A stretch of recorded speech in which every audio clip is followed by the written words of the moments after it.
ሰላም ተኸታተልቲ ከመይ ትቕንዩ እዚ ኣብ ሃርሞኒ ሚድያ ንፍኖ ናይ ዜና መጽሔት መደብ ኮይኑ ኣብ ናይ ሎም መዓልቲ መደብና ከዓ ክልተ ኣገደስቲ ኣርእስቲ ሒዝናልኩም ቀሪብና ኣለና። እቲ ቀዳማይ ኣርእስቲ ብዛዕባ ናይ ዜግነት ዝምልከት ኮይኑ ብብዝሒ ሕቶታት ዝመፀና ዘሎን ናይ ዜግነት ፈተና ዝምልከትን ብዛዕባኡ ዘሎ መረዳእታን ብዙሕ ሓበሬታ ከዓ ብዙሓት ካብ ሰናይ ድሌት ተበጊሶም ብብዙሕ መንገዲ ነቲ ጉዳይ ዝገልፅዎ ዘለዉ ኣሕዋትና ስለ ዘለዉ እቲ ተበግሶ ፅቡቅ ኮይኑ ሓደ ካብቲ ኣገዳሲ ነጥቢ ክርስሳዕ ዘይብሉ ብኩላትኩም ዋላቶም ዘዳልው ዘለውን ዋላቶም ትከታተሉ ዘለኹምን ኣገዳሲ ዝበልናዮ ነጥብታት ካብቲ ምንጪ ናይቲ ፈተና ዘዳሎ ኣካል ዝሓዝናዮ ሕቶን መልሲ ነጥብታት ኣሎ እሞ ንዓኹም ከነሪአኩም ኢና ብኡ ቢልኩም ከኣስኹም ንዕኡ ርኢኹም ዝኾነ ይኹን ትገብርዎ ነገራት ካብቲ ምንጪ ብዝመፀ መንገዲ ክኸውን እምበር ካብኡ ወፃኢ ዝኾነ ምንጪ ከም መወከሲ ዘይምርኣይ ዝብል ምክሪ ሓደ ካብኡ ኣብ ወፂኡ ዘሎ ስለዝኾነ ንስኹም ንዛረበሉ ኢና። እቲ ካልኣይ ጉዳይ ከዓ ኣዝዩ ኣገዳሲ ኣብ ከባቢኹም ንዘለዉ ሰባት ዜግነት ኣመልኪቶም ነይሮም እሞ ሕጂ ኣብዚ ቀረባ እዋን ብኣካል ቀሪብካ ፐርሰኒንግ ኢንስተለንስ ዝበሃል ኬድካ ብኣካል ታሴራኻ ርኢኻ ምምላስ ናይ 5-10 ደቂቕ ስራሕ ዝተረፎም እሞ ቆፀራ ስኢኖም ኣብቲ ከባቢኦም ጥራሕ ብምድላይ ነዚ ዕድል እዚ ተሕሊፎም እሞ ስጋዕ ዕለት 6 ብዘሎ ግዜ ውሳነ ተደይተወሲኑሎም ብድሕሪኡ ክንፀቡ እሞ ናብቲ ናይ ፈተና ንድሕሪት ክምለሱ ከም ዝኽእሉ እዚ ከዓ ካልእ ንድሕሪት ዝመልስ ነገራት ከም ዘለዎ ምክንያቱ ብ5 ዓመት ኣመልኪቶም ተነሮም ኣብ 8 ኮይኑሎ ኣብ 8 ዘመልከተ ተኮይኑ ብ10 ኮይኑሎ ምስኡ ካልእ ናይ እቶት ናይ ስራሕ ናይ ገለ ዝብል ኣሎ። ስለዚ ብዙሕ ልኽላኻት ክፈጥር ዝኽእል ነዚ ዝምልከት እውን ካልኣይ ኣርእስቲ ሒዘ ኣለኹ እሞ ምሳና ፀኒሕኩም ክትከታተልዎ እንዳተላበኹ ናብቲ ቀዳማይ ኣርእስትና ክንኣቱ ኢና። ኣብዚ ቀዳማይ ኣርእስትና ኣዝዩ ኣገዳሲ ዝኾነ ነጥቢ ዕሪኹም ክትግደስሉ ዝግባእ ንምንታይ ብከምዚ ዝቕርቦ ዘለኹ ምክንያቱ ኣዝዩ ሓበሬታ ብዙሕ ይወፅእ ስለ ዘሎ እቲ ሰብ እውን እንታይ ምዃኑ ከመይ ምዃኑ ኣቐዲሙ ቅድሚ ከይተወሰነ ከሎ ይሽገረሉን ይሓስበሉን ኣነ ይምልከተኒ ኣነ ይምልከተኒ እዩ ምባላት የምፅእ ስለ ዘሎ እዩ። ነዚ ፈተና እዚ ከመሓድር ብመንግስቲ ሓላፍነት ዝተዋሃቦ ናይ ዩኒቨርሲቲታትን ላዕለዋይ ትምህርቲ ኣካየድትን ወይ ኣመሓደርትን ትካል እዮም እዚኦም እዚኦም ናይ ደገ ትምህርቲ ነይርካ ሰዲድካ ገምጋም ዝገብሩ ገለ ኮይኖም እዞም ትካል ኣብዚ ትሪእዎ ዘለኹም ብዝተፈላለዩ ቋንቋታት ኣሎ ብትግርኛ የለን ብዓረብን ብእንግሊሽን እውን ኣሎ ኣትኹም ከተንብብዎ ትኽእሉ ኢኹም ናብዚ ካብቲ ዝመፅእ ሕጂ እቲ ኣዝዩ ኣገዳሲ ኢልና ቀሪብናዮ ዘለና ናባኹም እንታይ እዩ ብዛዕባ እዚ ናይ ዜግነት ፈተና ዝምልከት ሕቶን መልስን ኩሉ ኣብዚ ቀሪቦም ኣለዉ እንታይ ማለት እዩ ፈተና ብዛዕባ እቲ ፈተና ኣብዚኣ ይዝርዝረልና ኣሎ መን ኢኸ ክፍተን ዝግብኦ መኸመይ ኢኸ ዘመልክት ዝብልካ ብዝርዝር የቕርቦ ኣሎ እቲ ፈተና ክትገብር ትኾንካ ደብዳቤ ካብ ሚግራውንት ወርከት ክመፀካ ኣለዎ ደብዳቤ ምስ መፀካ ኢኻ ቅድሚ እቲ ኣፕሊኬሽን ምምልካትካ እዩ ከዓኒ እዚ ፈተና ዝግበር ዝብል ከዓ ይመፅእ ኣሎ ሕጂ ነቶም ኣመልኪቶም ዝነበሩ እንታይ ክገብሩሎም እዮም ምስ ግዜ ክንሪኦ ኢና ንብድሕሪ ሕጂ ግን ከተመልክት እንትኾንካ እቲ ፈተና ሓሊፍካ ክትከይድ ኣለካ ዝበሃል እዩ ስለዚ እዚኣ ነቶም ኣመልኪቶም ዝነበሩ ብከመይ ክትመፅእ እያ ንቐፃሊ ሓበሬታ ብዛዕባኡ ምስ ረኸብና ክንምለሰኩም ኢና ኣብቲ ዝመፅእ ዝሓስብዎ ዘለዉ ግን እሱ እዩ ከምቲ ዝሓለፈ ሰሙን ዝገለፅናዮ ዕለት 15 ኦገስት ቀዳማይ ፈተና ክፍተኑ እዮም እዞም ናይ መጀመርያ ዝፍተኑ ብነፃ ገይሮምሎም ኣለዉ ብድሕሪኡ ግን መፈተኒ 2000 ክሮነር ክኸፈል ምዃኑ ደብዳቤ ካብ ሚግራውንት ወርከት ምስ መፀካ ምዃኑ መዓስ ኢኸ ዝክፈት ምስ ተባሃለ ኣብ ጁን ክኽፈት ምዃኑ እቲ ኦንላይን ኣፕላይ ናይ ምግባር ነገር ክፍተን ዝደሊ ኣመልኪቱስ ሚግራውንት ወርከት ደብዳቤ ምስ ሰደደሉ ድኸይድ ዝብል ካልእ እውን እዚ ነቲ ቀዳማይ ፈተና ኣብ ስቶክሆልም ዕለት ኦገስቲ 2026 ኦገስት ከም ዝግበር ነጊሮም ኣለዉ እዚ ብቋንቋ ደይ ማለት ከምቲ ትረድብዎ ሳሙኤል ኩንስ ከባቢ ዝዓዲ በብቋንቋ ኸይ ዝመሃር ነይሩ እስዳ ይስምዑ እምበር ሎሚ ግን ከምዚ ትሪእዎ ዘለኹም በቲ ቋንቋ ፈተና እቲ ናይ ሽወደን ብዓብይኻ እቲ ናይ ሳሙኤል ኩንስ ካብ እውን ብሽወደን ቋንቋ ይክግበር እዚ ትፅበዮ ነገር እዩ መዓስ ኢኸ ምምልካት ክኽፈት ንዝብል ኣብ ዩኒ ክኽፈት ምዃኑ ገሊፆም ኣለዉ ድሕሪ ወርሒ ማለት እዩ ኦኬ ስለዚ ብዛዕባኡ ከዓ እቲ ኣንሜላን ዝምልከት ከዓ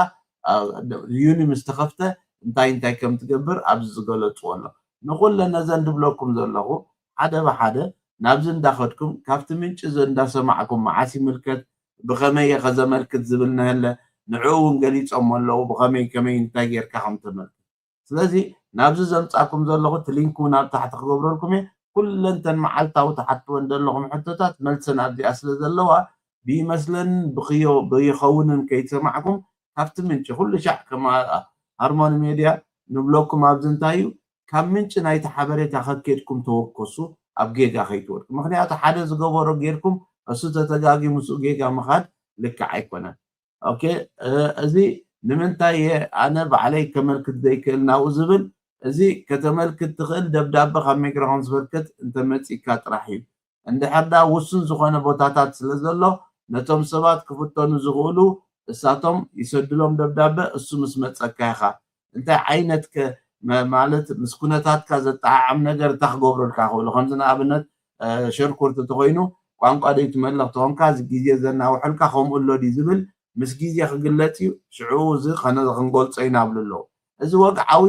ናይቲ ሓበሬታታት ምንጪ ዝኾነሉ ካብቲ ዝምልከቶ ኣካል ስለተምፆ ዘለኻ እተን ሓበሬታ በብዝወፃ ኣብዚ ኣኸእትዎን እዮም ማለት እዩ ቅድሚ ፈተና እንታይ ክዳሎ ንዝብልካ ከምቲ ደጋጊምና ዝገለፅና ዝሓለፈ እዋናት እውን ንህለኩም እተን ማተርያል ኩለን ኣብዚ ኣዳልዮመን ኣለዉ እዚኣ እታ መፅሓፍ ክትዳለውላ ኢሎም ዝቐረብዋ ቆመ ስበርየ ኢፎካስ ትብል ኣብዚ ኣላ 48 ገፃት ኣለዋ ነዘን 48 ገፃት ኣፅኒሕካ እንድሕር ደኣ በቲ ፈተና ክሕለፍ ዝከኣል ኮይኑ ስለምንታይ ወይ ፈተና ከይከብደና ኢሉ ሰብ ድሻቀል ንምንታይ እሞ ምክንያቱ ቀሊል ክነሱ እንድሕር ደኣ ካብቲ ዝግባእ ንላዕሊ ተሻቂሉሉ እቲ ሰብ ኣሸጋሪ ኩነታት ክፍጠር እዩ ምክንያቱ 48 ገፃት ኣንብቦ ዝብል ንዕኡ ባዕሎም ቶም ዘዳልዉ ኣካል ዝቐረብዎ እንተሎ ንዕአን ደጋጊምካ ምኻድ ብሓፈሻ ብተወሳኺ ከዓኒ ብትግርኛ እውን ተተረዲእካዮ ብሽወደን ትትርጉሙ ኣስማት ቦታ ኣገባብ ምሕደራ ኣስማት ሰልፍታት ገለ እውን ስለ ዘለዎ ንምርድኡ ክቐልል ምእንቲ ከምቲ ቀፃሊ ንብለኩም ዝነበርና ሓበሬታ እንታይ ዝበሃል መርበብ ሓበሬታ ኣሎ ኢንፎርማሽንስ ቨሪየ ፑንት ኤስኤ ዝበሃል ኣሎ ኢንፎርማሽንስ ቨሪየ ፑንት ኤስኤ ዝብል ሓበሬታ እዚ ንኩላትኩም ምእንቲ ክትፅሕፍዎ እሞ ክትከታተልዎ ኣብዚኣ እግረ መንገደይ ክፅሕፈልኩም እታ ዌብሳይት ንምንታይ ዝፅሕፎ ዘለኹ ምክንያቱ ኣብኡ ኣቲኹም ብቋንቋኹም ብቋንቋ ብትግርኛ ኣንቢብኩሞስ መሊስኩም ከዓኒ ብሽወደን ንዕኡ ኣንቢብኩሞ ብሓንቲ እምኒ ክልተ ኣዕዋፍ ማለት ስለዝኾነ ነዚአን ነቲ ቋንቋ ሽወደን ክትርእይዎ ኢኹም ሓደ ክትመሃሩሉ ኢኹም እንደገና ከዓኒ ብትግርኛ ከዓ ነቲ ሕጊ ክትፈልጥዎ ኢኹም እዛ ፅሒፈልኩም ዘለኹ ኢንፎርማሽንስ ቨሪየ ፑንት ኤስኤ ትብል ዌብሳይት ኣብዚ ትሪእዋ ዘለኹም እዚኣ መፅሓፍ ወራእይዋ ጉግል ኣቲኹም ኢንፎርማሽንስ ቨሪየ ፑንት ኤስኤ በሉ ሽዑ ብዝተፈላለዩ ቋንቋታት ዝመፀ ክውሉ እዩ ከምቲ ቅድሚ ሕጂ ዘርኣኹም እግረ መንገዲ ሕልፍ ክብሎ እሞ ንምንታይ ዘርእየኩም ዘለኹ እዚ እንድሕር ዳ ነዚ ሓበሬታ እዚ ክትረኽብዎ ክኢልኩም ኣብ ልዕሊ እቲ ዝበሃል ዘሎ ተወሳኺ ክጠቕመኩም ዝኽእል ነገር ንክልተ ነገር ከዓ ቀዳማይ ሽወደን ቋንቋ ትመሃሩሉ በቲ ካልኣይ መንገዲ ከዓኒ በጀካ እቲ ሽወደን ቋንቋ ምምሃርካ ዝዓበየ ነቲ ናይ ሽወደን ሕጊ ናይ ሳምሄለ ከዓ ክትርድእዎ ዝገብር እኹል ትሩፍ ሓበሬታ ኣብኡ ስለ ዘለዎ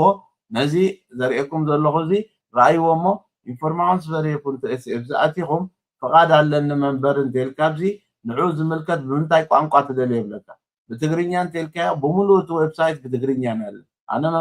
መንበሪ ፍቓድ ተዋሂቡሎ እንተልካ ኣብዚ ኣቲኻ ሽዑ ነዚ ብምሉእ ከተንብቦ ትኽእል ሽወደን ብኸመይ ይመሓደር ኣሎ ፖለቲካ ናይቲ ዓዲ ብኸመይ ይሰርሕ ነዚ ብምሉእ ኣብ ሽወደን ኣብ ትነብረሉ ግዜ ከመይ ጌርካ ኣብቲ ሕብረተሰብ ክትዋሳእ ትኽእል ነዚአን ብምሉአን ስለ ዘርእዩኻ ነዚአን ኣንቢብካ ንክትሓልፎ ዘሎ ተኽእሎ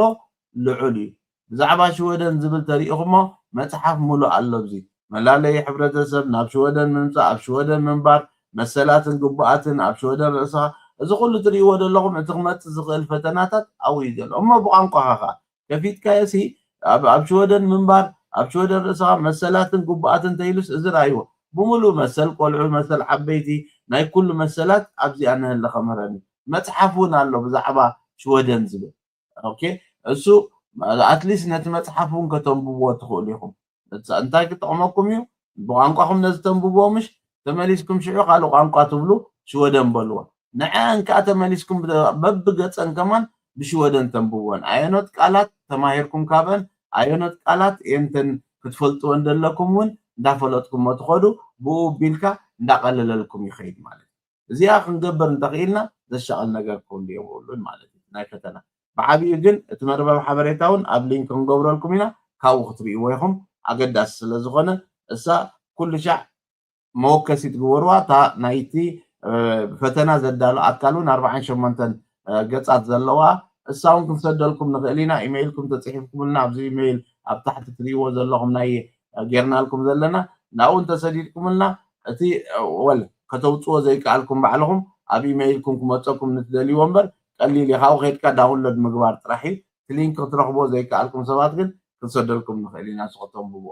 እዚ እንዳበልኩ ናብቲ ካልኣይ ኣርእስቲ ክኸይድ ከለኹ ድሕሪ ዝኹሉ ትፅቢት ድሕሪ ነዊሕ ዓመታት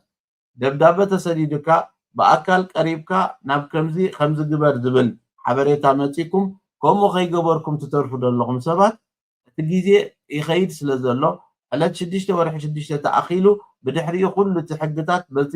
ሓድሽ ስለ ዝኸይድ ንድሕሪት ክምለስ ስለ ዝኽእል ፋይላት እንተኽኢልኩም ቅልጥፍ ኢልኩም ኣብ ዘሎ ቦታ ወላ ንምንታይ ኣብ ኬሮና ዘይህሉ ዝቐረበ ናብኡ ከይድኩም ቀልጢፍኩም ተውዳእ ኣቢልኩም ምምላስ ኣዝዩ ኣገዳሲ ነገር ስለ ዝኾነ ነዚ ዕለት እዚ ምሕላፉ ግን ከምቲ ናይ ቅድሚ ሕጂ ዝክርዎ ተኾንኩም ፍቓድ ዝወሰደ ሰብ ኣብ ውሽጢ 3 ወርሒ ተመልኪቱ ስድራ ቤቱ ክእክብ ይኽእል ነይሩ 3 ወርሒ ተሓሊፉ ግን ገዛን ስራሕን ይበሃል ነይሩ በዚ ግዳያት ኮይኖም ክንደይ ሰብ እዮም ተኸላቢቶም ሕጂ ከዓ ቀልጢፎም ይህቡ ስለ ዘለዉ ሚግሬሽን ቅድሚቲ መዓልቲ ኣብ ነዊሕ ዝደንጎይዎም ሰባት ክህቡ ይፍትኑ ስለ ዘለዉ ሚግሬሽን ከምኡ ገይሮም ዕድል ሂቦምካ ከለዉ ካባኻ ዝመፅእ ምድንጓይ ዓንቃፉ ክኾነካ ስለ ዘይግባእ ኣብዚ ምጥንቃቕ ከድልዩ ተጓይኻ እታ ትግበር ነገር ክግበር ኣለዎ ንዕኡ ከዘኻኽር ኢለ ናይ ሎማዓንቲ መደብ ኣብዚ ከዛዝሜ ኣብዚ ቐፃሊ ብተመሳሳሊ ትሕዝቶ ስጋዕ ንራኸብ ሰላም ቅንያ